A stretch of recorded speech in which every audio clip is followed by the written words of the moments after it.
Bonnie, and welcome back to another video. Today I'm going to be talking to you about a couple YA books that remind me of the K-drama True Beauty. So if you like True Beauty, then you'll love this. First one is Love Creekwood, and it actually takes place in the Simon verse universe. If you're a fan of Love Victor or Love Simon, then you'll love this novella.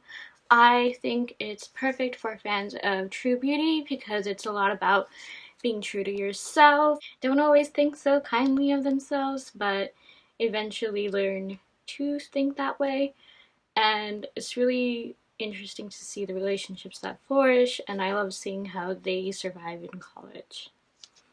There's Something About Sweetie by Sandhya Menon tells the story of Sweetie Nahir, who is a Bangladeshi teen in California, and she is a fat girl who is also on the track team, and she's actually really fast. She even outrun Ashish, and that is when Ashish starts to fall from when Dimple met Rishi. And essentially his story is that his parents want to set him up with a girl. Well, you know, I didn't find a girl like I thought I would, so why don't you set me up?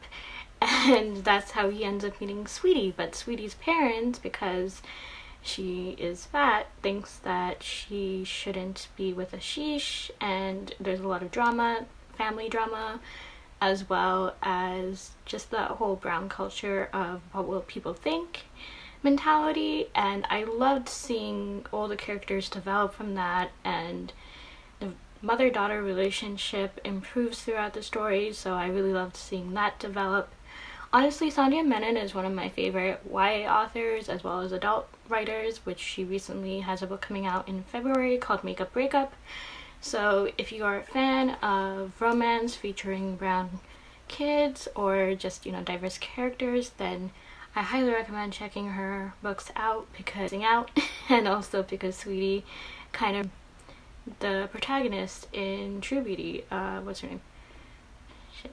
I don't know how to pronounce her name, but I will insert it anyway. So if you are a fan of True Beauty, you will definitely love There's Something About Sweetie. This one is called Josh and Hazel's Guide to Not. And if you are a fan of Team Soho, then you will love Josh in this book. I think he's very similar to Soho in the sense that he is kind of cold and distant at first, but then you get to know him throughout the book, and he's a really sweet guy. So I think this is perfect for Team Soho fans. So this book, I actually liked it, but it was really overhyped, so I was expecting a far better ending than it gave me. I ended up rating it a 3 out of 5 stars, which isn't bad. It's just I thought the ending could have been more satisfying than it was, and it wasn't. But again, if you are into reading about the K-pop world, Jessica Jung is a girl who used to be part of the Girls' Generation K-pop group, and it's kind of her story in a way, but of course she had said that it's fiction. It follows Rachel Kim, who is a Korean American, and how she's founded by this entertainment group called DB Entertainment, and how a lot of the girls there are terrible people, which made me wonder whether some of the girls in Girls' Generation acted this way towards Jessica Jung, but who knows.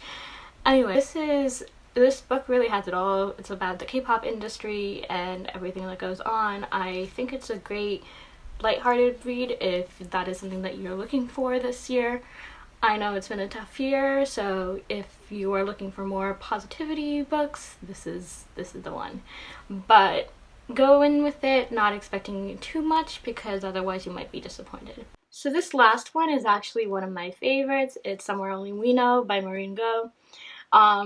She's an amazing writer. If you are a fan of K-dramas, or well, you'll love her books. This is a standalone. It's about basically a K-pop star falling in love with the tabloid reporter, and it's their story, and it's so different from anything I've ever read because, well, you don't really find many stories about a K-pop star falling in love with a reporter, so I really love this aspect. I also really liked the fact that we got a lot into the reporting field as well as the K-pop world, and it's so interesting too because these two end up not knowing who each other is. Well, one of them knows who each other is, but the other one does not. So if you're a fan of that trope, then you'll love this one.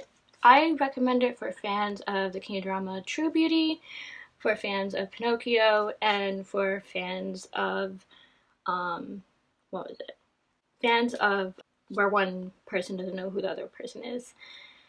And yeah, this is honestly a really fantastic love story. It's a 5 out of 5 stars for me. Until next time, bye.